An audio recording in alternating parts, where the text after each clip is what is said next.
Happy New Year, Lee Camp. Happy New Year, Savannah Locke. Our show has made it through 2 years, so we could say that we're kind of 2 years old. That is the way they counted the days that the Lord was in the tomb. Oh my God, Lee. That's actually so true, right? Yeah.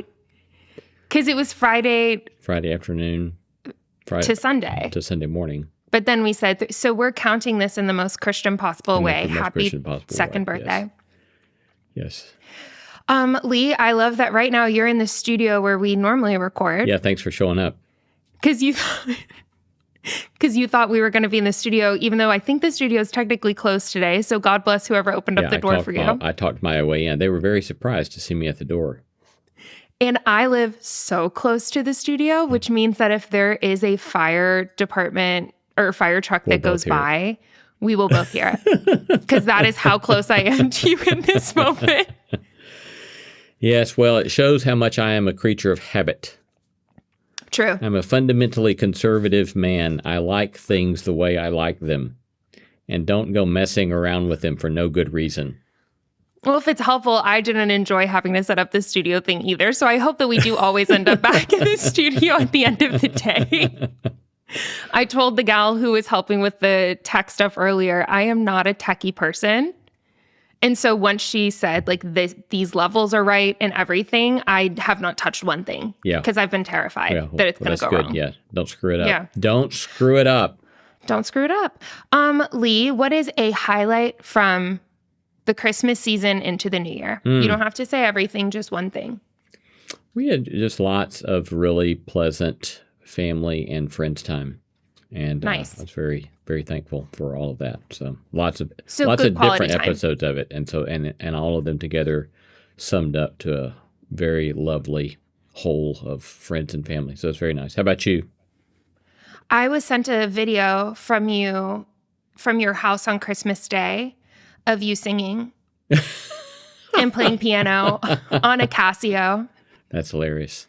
And I was like, when the Casio comes out, you know that it's going to be a very, very entertaining morning. Yeah, it's very entertaining. Yeah, it was great. I loved it. Yeah, that was me with one of my sons on ukulele and one of my nephews on acoustic upright bass and another nephew on acoustic guitar. Who was the woman that was singing? It wasn't Laura. Let's see. Who was... I'm trying to remember who... Oh, that was a sister-in-law. Nice. Yeah, it looked really fun. Yeah, it was great. It was a lovely time. One of my highlights was going to see Home Alone at the Symphony Center. Oh, fun. Have you, I know you've been to the Symphony Center because No Small Endeavor show has been there, but have you seen a movie where they play underneath it? I have not. That's on my list to do one of these days. I hear it's very fascinating and fun. What movie would be worth it for you to go see? Like, would you be specific about it or would you be down for anything? I think anything that John Williams had scored would be fun to see. Which John Williams did score Home Alone. Oh, did he? Okay, I didn't remember that. And they said the story beforehand, the director shared that there was another person who was meant to score it, and that person had to back out at the last minute. So John Williams scored the whole thing in 1 week. Oh, my. Amazing. Isn't that wild? And it's the most magical thing. Yeah, that's pretty wild. Huh. Yeah. Remarkable. Yeah, that sounds fun. It would be really fun. Yeah, it sounds very fun. They're doing like Harry Potter stuff. I don't know if you're into that. They are doing Harry Potter this year. They've done Lord of the Rings before. And so they do a lot of those epic films. Yeah, that's very cool. Well, Lee, today, oh, wait, I have to start the show. See, I've already forgotten. Yeah. I'm out of my routine too. And I have to like announce what we're doing. Lee, let's start the show. Let's start the show.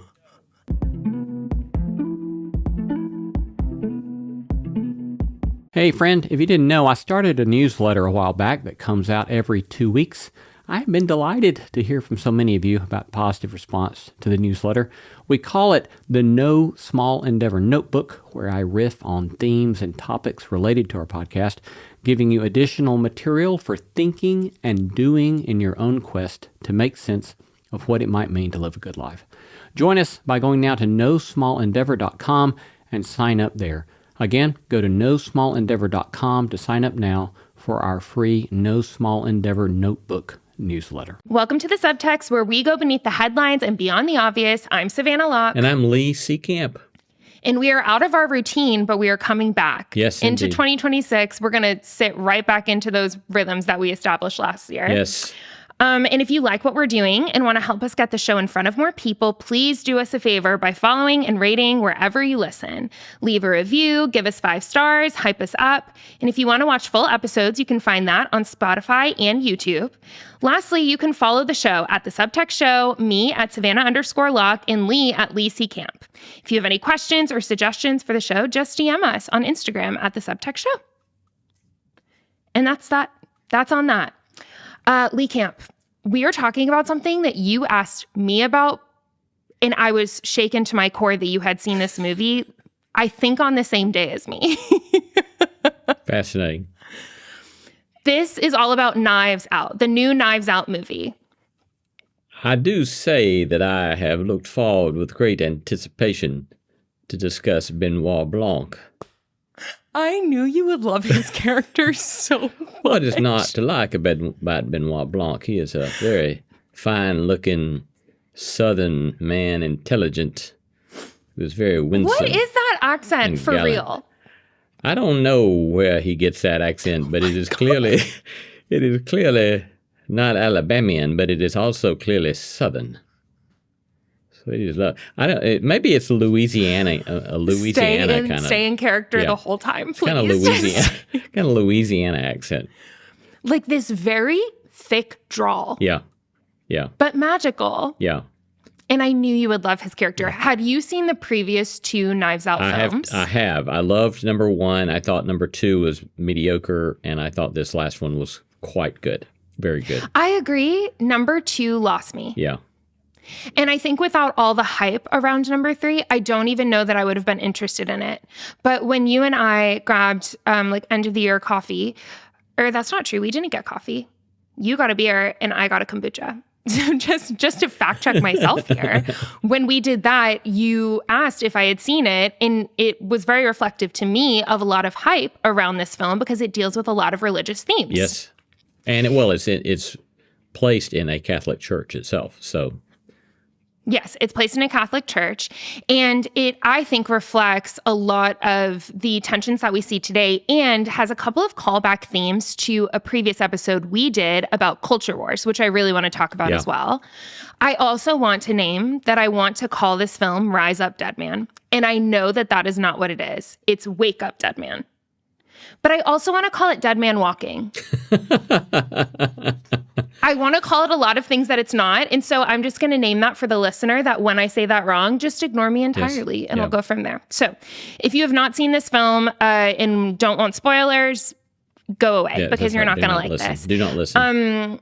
If you have seen this film but want a refresher, basically, Wake Up Dead Man follows Detective Benoit Blanc, who is not on this call, even though that accent might have tricked you that we did. Daniel Craig is not with us right now. We should probably should note that Daniel Craig let his hair grow long. It's the first time I've seen Daniel Craig with long hair. I thought such a cutie. He pulls it off really well. He pulls it off really well, yeah. Yeah, because James Bond was his main film before this series, where he also had a really good series. I can't remember what it's called now, but before that. But he's always kind of been this like very in control, masculine spy type person. And this felt like a breakout from that, which I really loved. But it follows him as he investigates the murder of controversial Catholic Monsignor Wicks at a small town church.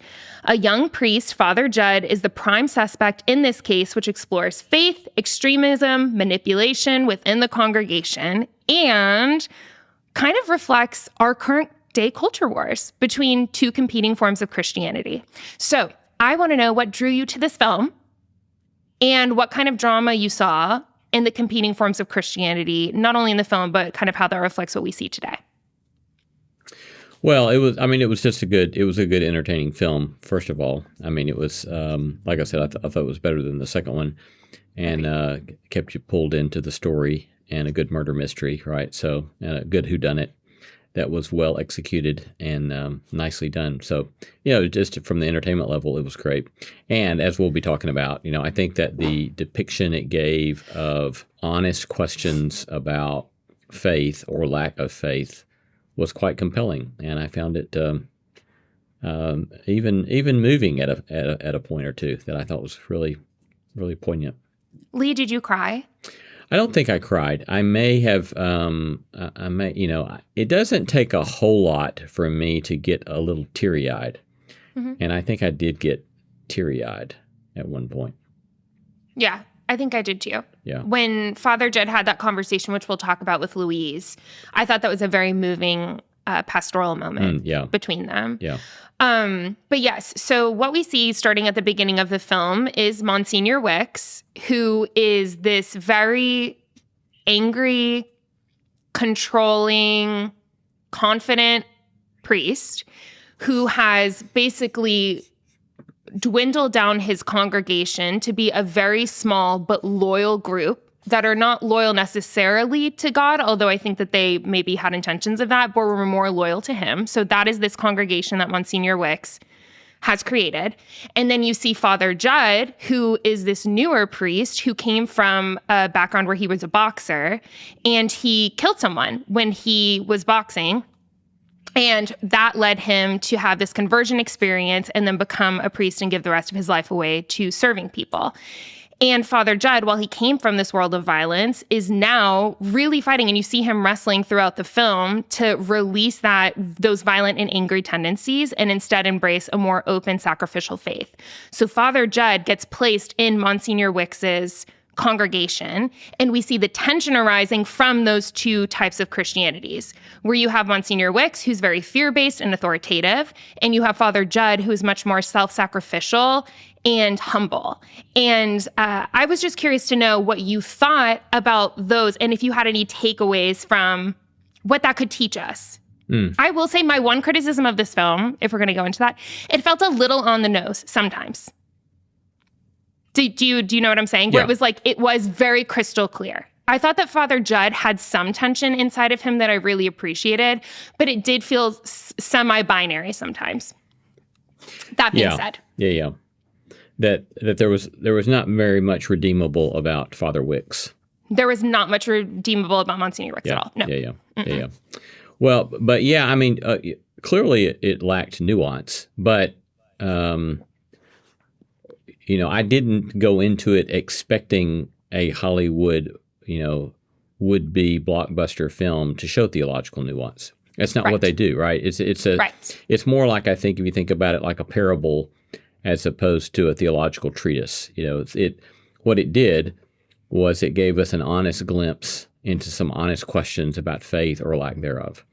Yes. And, if you focus on some supposed progressive liberal bent in Father Jud and the progressive, conservative on the other side, I think that kind of misses what's really fascinating from my perspective. And it was an honest conversation, or honest set of conversations between an atheist and a Christian that was respectful, that was gracious, and it was honest with each, dealing with their own questions, their own finitude, and trying to grapple with why they think what they think and what's driving them to do the kind of stuff that they're doing. So I think that's where I would start then, to sum it up. Focus on the genre. It's more like a parable. It's a movie that's more like a parable than a theological treatise. And parable is always taking something and kind of blowing it up big, or doing it in some sort of compelling way to get you to think about something. And I think it does that really well. Yeah, making it more hyperbolic. Yeah. So that, to draw out the contrast. Yeah, right. I actually, there was this really viral response to the film that was posted through a website called the Gospel Coalition. And one of the author's criticisms of the film was essentially that both forms of Christianity are what he described as toothless. And he said that the reason they were toothless was proven because Benoit, who is an atheist, didn't convert at the end, even with Father Jud's Christianity. But in my response to that, I said, to me, this was a parable that invited the listener to wrestle with their own Christianity and to wrestle with their own faith or lack thereof, which I agree, like, this does feel like a parable to me more than a nuanced exploration of faith. Yeah. Does that make any sense? Yeah, for sure it does. Okay, so then the second point that I wanted to talk about, which you just discussed, is that for you, it seems like the more interesting point was not necessarily between Wicks and Father Jud, but between Father Jud and Benoit Blanc. Yeah, that's the much. Okay, talk to me about that. I mean, that's the much more interesting conversation because like you said, everybody can see that Monsignor Wicks is a character that no one wants to identify with, Right. And he's kind of corrupt at some level.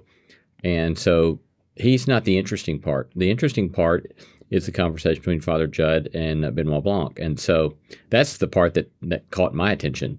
And I thought, I was, I had a couple of conversations, one with a filmmaker here in town he said, who's a Christian, and he was just like, he loved the fact that it had this honest depiction of honest theological conversation without making the Christian look like an idiot, And so I thought, why, if you're a Christian, why wouldn't you like that?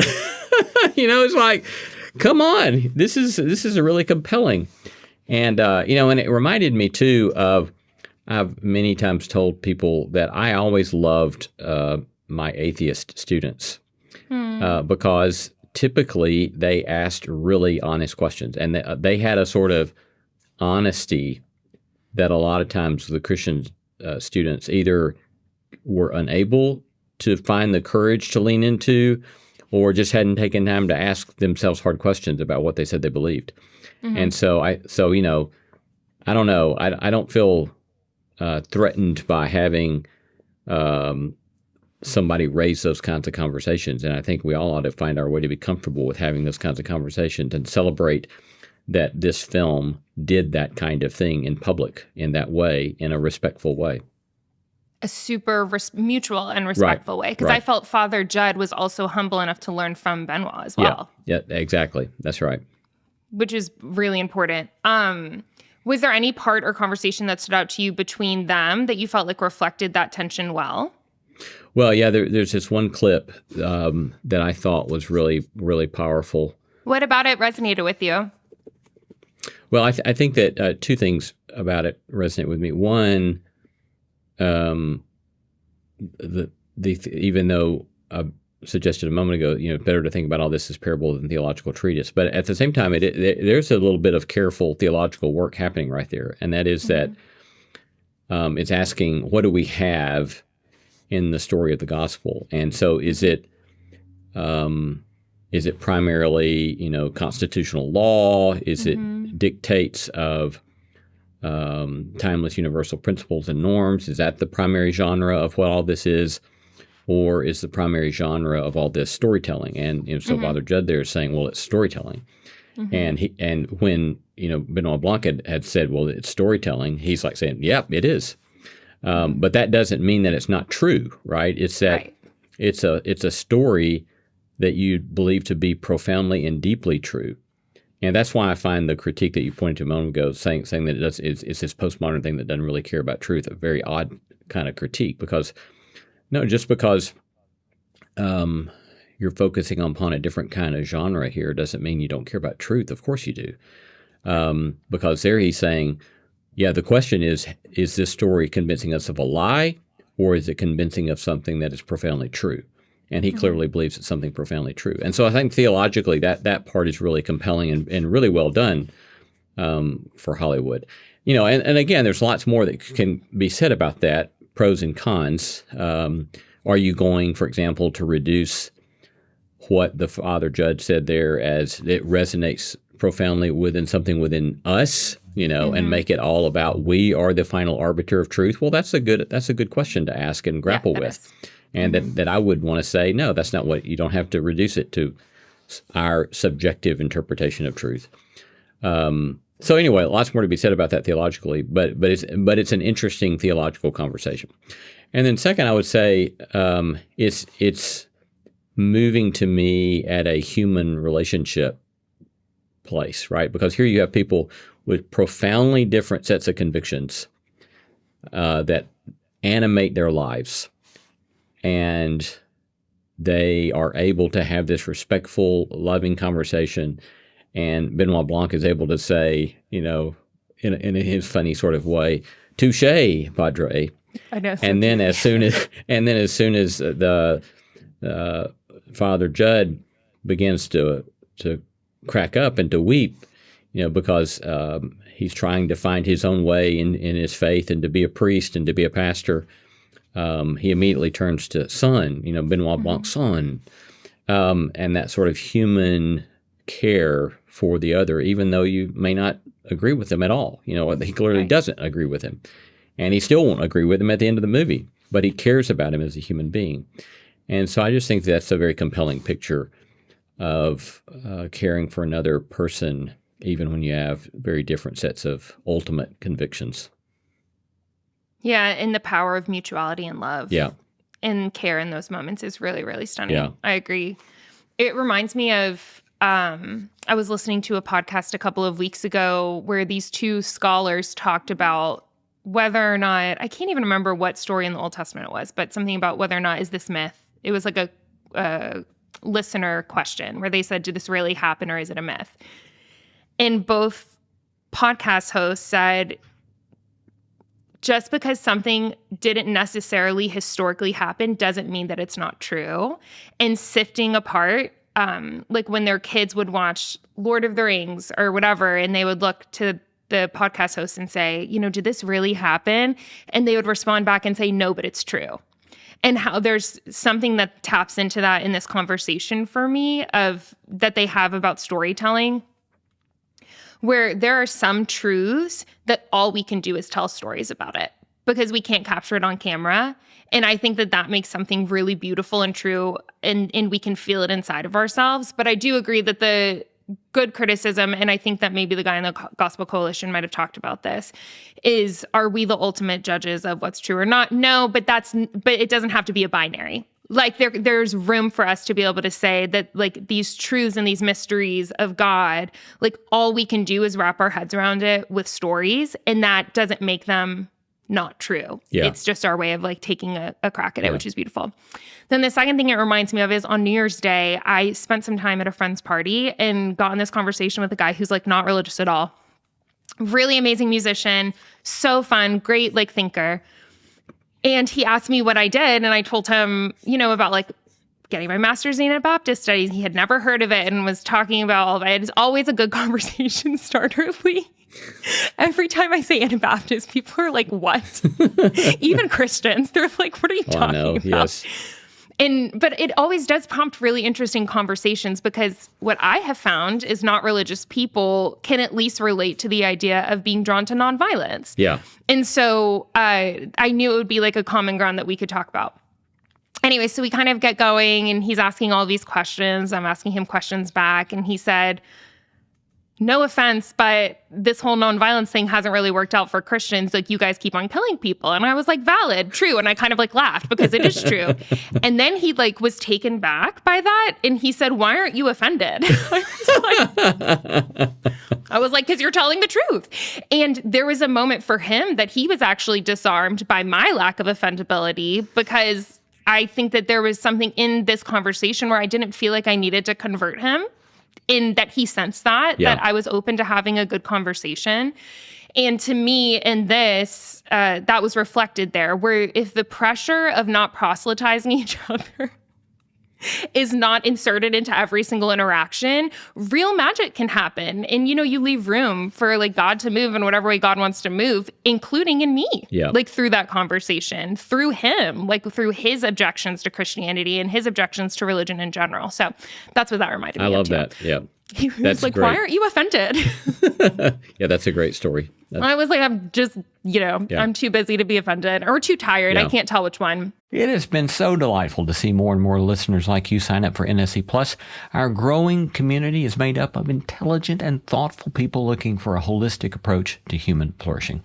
Signing up for NSC Plus is also a way to support the show and the work we're doing, and in fact, we depend upon that kind of support. But in addition to supporting the show, you'll get exclusive access to bonus content, and the No Small Endeavor you've come to love will be completely ad-free.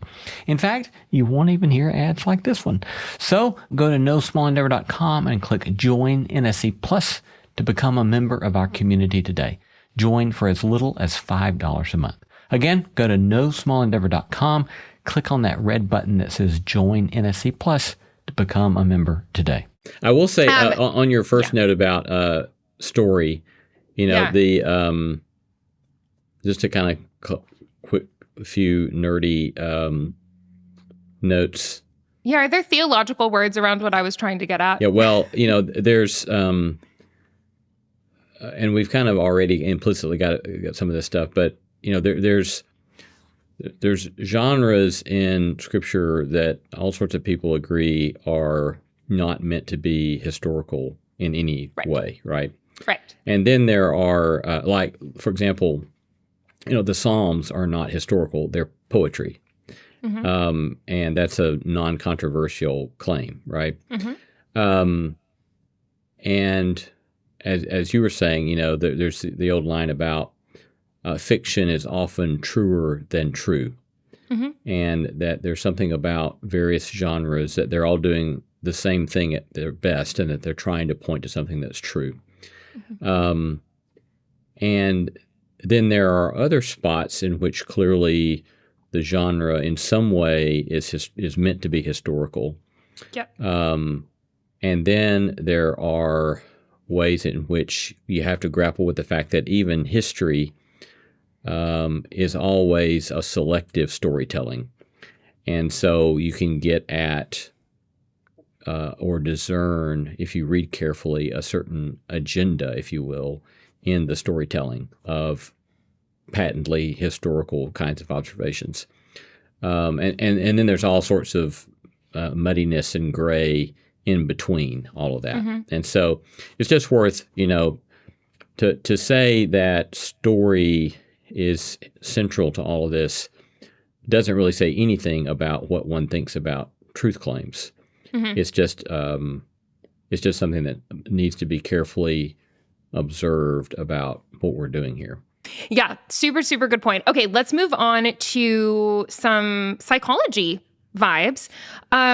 Something I thought about in this movie was that it demonstrates how easily our judgments of other people are shaped by what we refuse to examine in ourselves. And so I thought a lot about projection and hypocrisy. And this to me relates a lot to Monsignor Wicks. So for him, he has a ton of rage against his mother, which was demonstrated all throughout the movie, where he called her a harlot whore, where he left the cross that she tore down. Like there was just a shadow of the cross in the background for the whole entire movie because he refused to kind of fix what she had torn down. And kind of, it was almost like he liked having the evidence of her anger or rage in the church. And he basically was driven by rage against his mother for something that he actually did, where he had a kid out of wedlock. I don't know, it sounds so old school to say that, but that's the language they use in the film. And he just never names that. Like, you don't really find that out as the viewer until a little bit over halfway through the movie. And so it was interesting to me that his anger was really just projection because he refused to deal with his own stuff. And it occurred to me how much that can happen in religious spaces, where whenever we see in ourselves or in our leaders a huge amount of anger or fear around certain sins or certain types of people, a lot of the times it's just projection for things that we refuse to deal with in our own selves. Yep. Did you pick up on that at all with Monsignor Wicks? I didn't think about it, but I think that you're right on. I think that's a good word. It's the old line, it's the old aphorism of you spot it, you got it.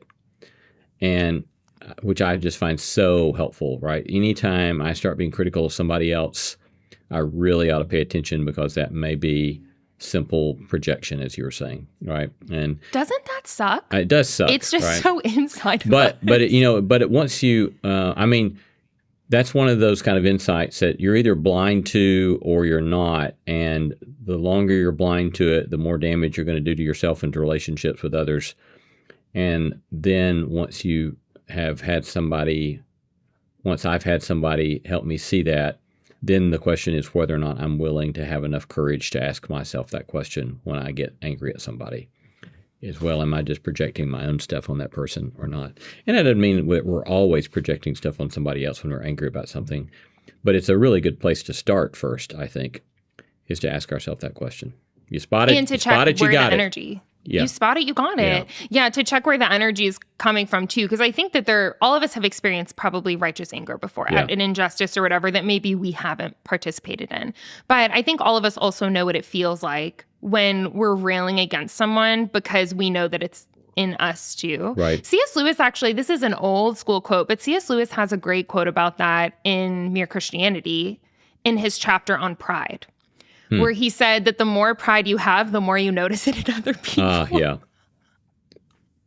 Yes. Which is just also taking from Jesus's the plank in your own eye and the speck in your brother's eye. Yeah. So why are you obsessed with the speck in your brother's eye and refuse to deal with it in your own? First deal with it in yourself, and then you can mention the speck in your which I think is really good. Yeah. But I just noticed that, and it was kind of a bummer to me to see it happen because another thing that I wanted to talk about, I don't know if we're going to have time, but about how like a lot of women suffered in this movie. And that to me was a great example of that, where the scapegoating was on the mother for something that he himself was participating in. Right. Okay, let's talk about my favorite part of the film and a lot of people's favorite part of the film, which was when Father Jud talked to Louise. Do you know this scene? Yeah, he's calling to find out when someone had scheduled something for delivery. Right. And he meets Louise, who's in charge of logistics at this construction company. And Father Jud is frantically trying to clear his name. Right. And when they're on the phone, Louise breaks down and starts talking about her relationship with her mother. Is it not the realest thing? And Louise has a lot of regret with how she has been dealing with her mother and is basically like, is my last interaction with her going to be something that I regret because I didn't speak well to her? And Father Jud slows down, lets go of what his agenda is, and allows himself to be interrupted by this woman's pain and by this woman's need. And it got me thinking about how love makes room to be interrupted. Paul Young talked about this, the author of The Shack. He talked about this at this retreat that I was at in October, where he said something to the effect of love is never obsessed with an agenda so much that people get in the way. Meaning that goals are not the object of love. Love is always after people. And so I thought that this was a great demonstration of that. I didn't know if it hit you or pinged you in the same way, but I thought it was a really beautiful reflection of love. Yeah. Well, I think what was so brilliant about it is that it was this unexpected moment that it was a plot move that redefines what the plot's about. Oh, and right, it says that no, the whole plot here that we're working with is whether or not we're willing to sacrifice our own agendas here, that he may go to prison and everything be lost for what he's tried to give his life to. Are you willing to sacrifice really what you need to pay attention to somebody else, right? So it redefines the plot. And so I think, again, that's another illustration of the way in which narrative done well can embody truth, right? By that simple plot move, it's very different than a finger wagging, well, you better be self-sacrificial.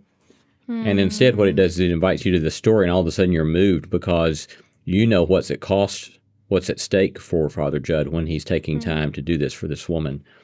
And so then you get caught up in that moral exemplary kind of possibility in your own life.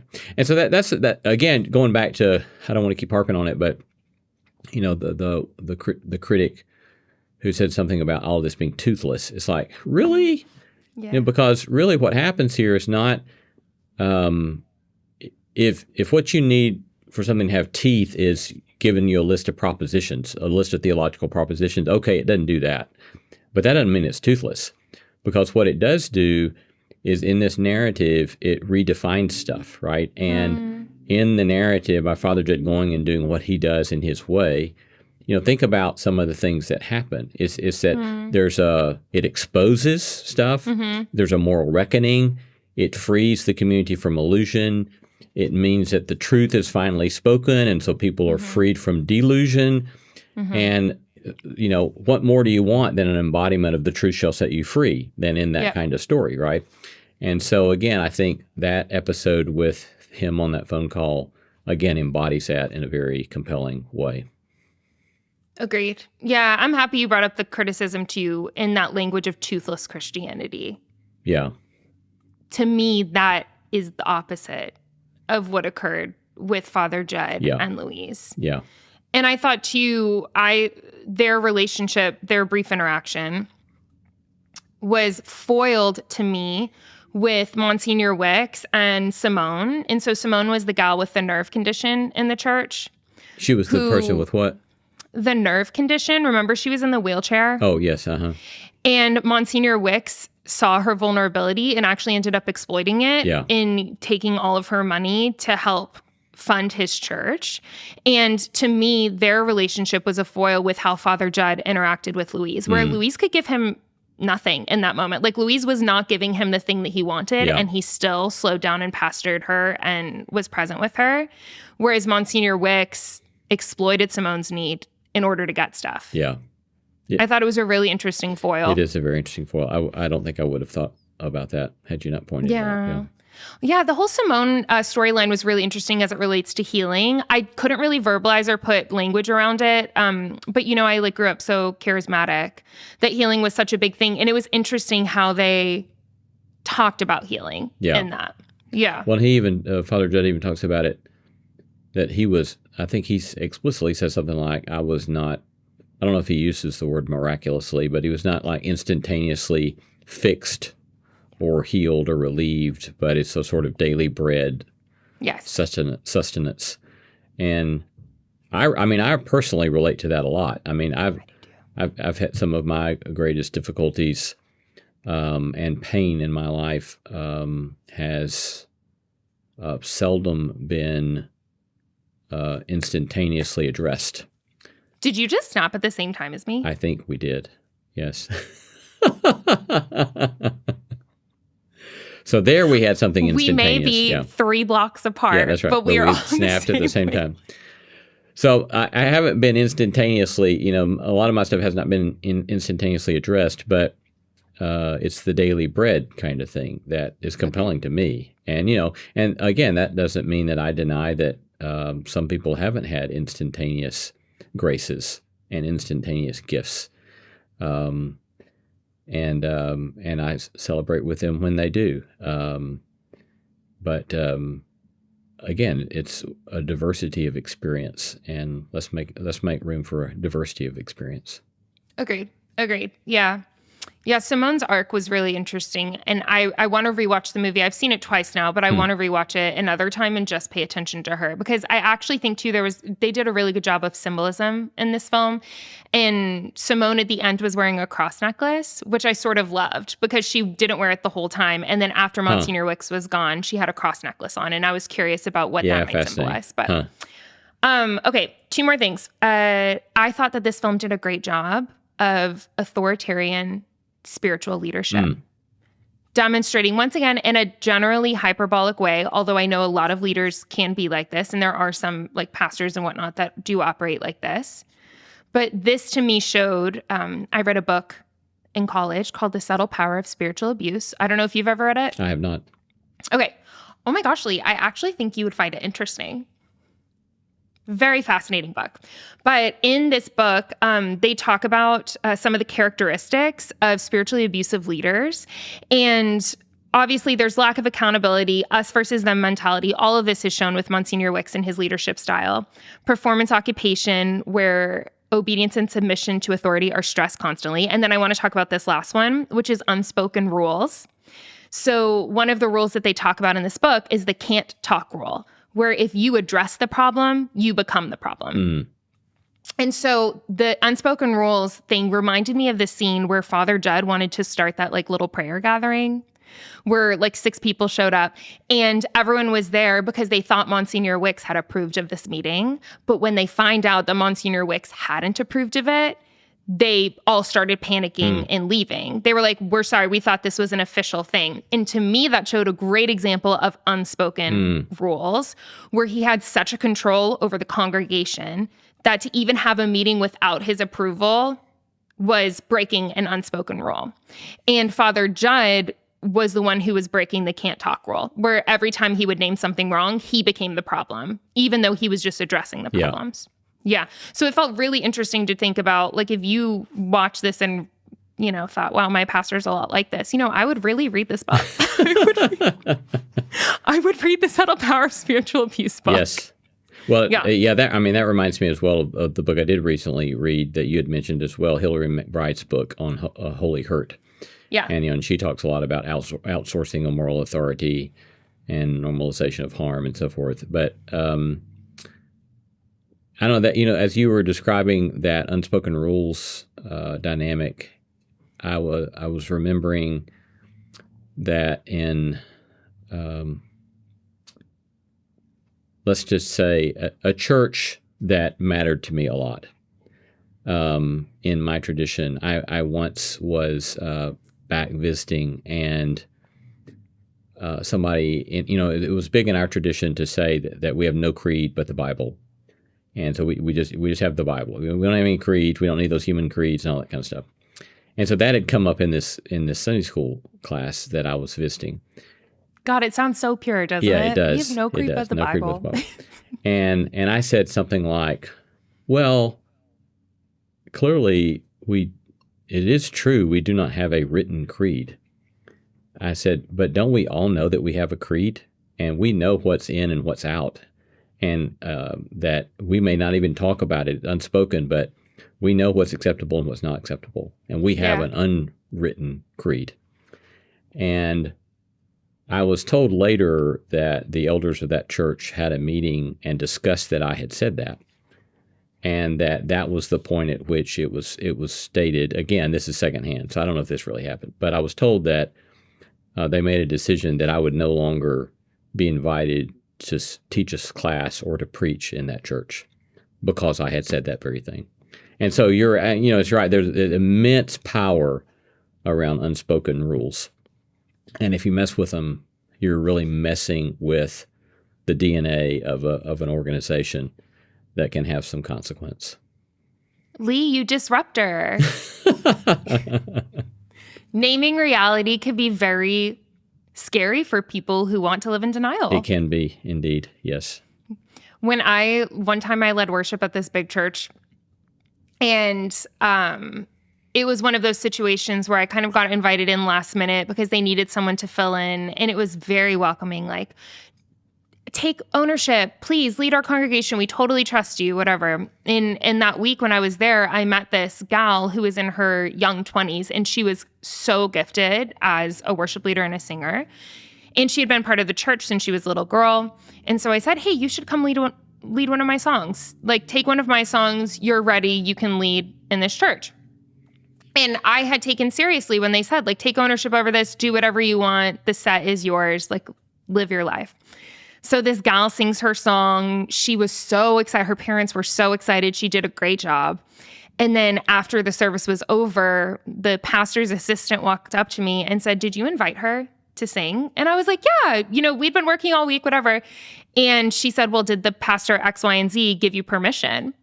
And I was like, I'm so sorry. I was under the impression that you for real meant that I was able to do whatever. And it occurred to me, like, a lot of these places have these unspoken rules where you can't buck up against the system.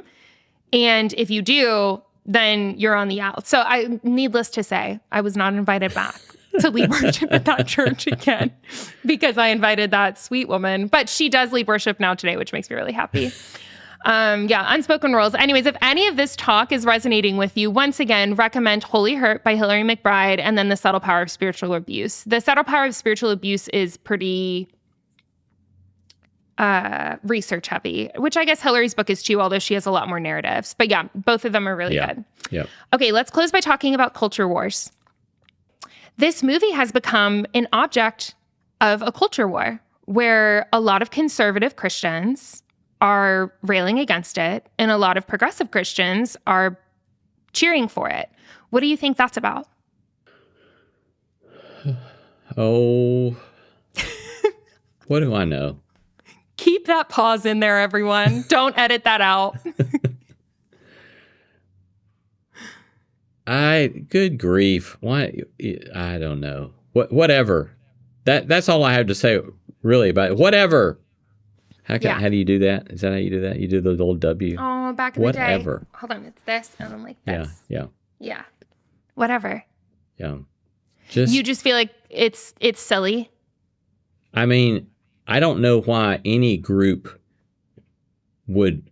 Does that mean that conservatives who are critiquing it want to be identified with the figure of Monsignor Wicks? Or they're saying that he's supposed to be them and they don't like the depiction of themselves? So I have read many criticisms of this, and I cannot say that I will speak perfectly on them. But my impression is that they feel that it's an unfair depiction of conservative Christianity, that they feel that Monsignor Wicks is an unfair depiction of that. Well, first of all, he's not an evangelical. He's a Catholic. True. But I mean, he's not a depiction of any kind of Christianity that I don't think anybody wants to be affiliated with. I mean, that's obvious. Yeah. It's not, like you were saying, it's so on the nose. So I don't know if that, yeah. Yeah, it's kind of been swept up into this whole thing, which is really interesting, of people warning against this movie to say that it's an unfair depiction of conservative Christianity and rails against conservative Christianity. And also on the flip side, like with that Gospel Coalition criticism, a lot of people have criticized the Father Jud type spirituality for being too seeker sensitive and not speaking enough about sin. I think that's ridiculous. That part's ridiculous to me. I mean, it's like, yeah, I doubt the word sin is ever used, but he's grappling with his own murder. And, you know, he clearly has repented of the fact that he killed somebody, and that he needs the grace of God to forgive him for this grievous sin. If you want to use the word sin, fine. But it's like a grievous failing, and that has alienated himself from God and neighbor, and he knows that he needs some sort of power beyond himself to free him from that. It's like, agreed. What is that but some sort of way of pointing to what the gospel is, right? I don't know. I think when you start getting into that kind of stuff, you're just looking for a fight to have. So why not instead celebrate the fact that, wow, here's somebody who's not a Christian, who directs, was he the director or the producer or the writer? Director. The director. So a guy who directs the film who's not himself a Christian, but gives this compelling picture of Christianity. Why not just say, hey, thank you. Yeah, we don't get too many of that. So thanks. And move on. Come on. Give me a break. Stop whining all the time. And that's on that. Stop whining all the time, says Lee Camp. Less whining in 2026. Less whining in 2026. That's right. Yeah, it was really interesting to see how it got swept up and how quickly it got swept up, too. Where it kind of became this marker, which we talked about in the Culture War episode, where it became a marker for where you stood religiously. And I was like, this is fascinating, that to say that you like this movie in some way reflects a lot more about your Christianity than most other things, which is wild. That's wild. People are silly. Life is crazy. Yeah, I don't know. At the same time, well, maybe it does. Maybe that critic's true, though. You know, maybe the way you react to this does say a lot about what kind of Christian you are. I do think that there is some truth to that, and I do think that there's